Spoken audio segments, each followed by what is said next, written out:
Pengadilan Negeri Tanjung Karang kembali menggelar sidang perkara dugaan fee proyek Lampung Selatan Jilid 2, Rabu, tanggal 14 April tahun 2021. Adapun kedua terdakwa, Hermansyah Hamidi dan Syahroni, menjalani sidang dengan agenda keterangan saksi.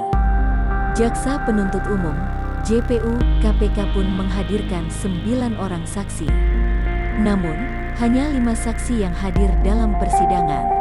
Mereka adalah Irfan Nuranda Jafar, Komisaris PT Bumi Lampung Persada yang juga mantan PLT Ketua DPW PAN Lampung, Adi Gunawan, Direktur PT Asmi Hidayat dan Wakil Direktur PT Zaza Mandiri, dan C. Ali Salim, Komisaris PT Bumi Berkah Prioritas. Selanjutnya, Entis Sutisna, Direktur PT Desna Rapih, dan Rudi Daryanto alias Aceng, Direktur PT Rudi Karya Langgeng dan Direktur PT Menggala Wira Utama.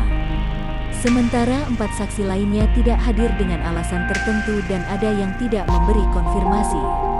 Adapun 4 saksi yang tak hadir adalah Suhadi, Ihsan Nurjanah, Bobi Zulhaidir, dan Hengki Widodo alias Engsit.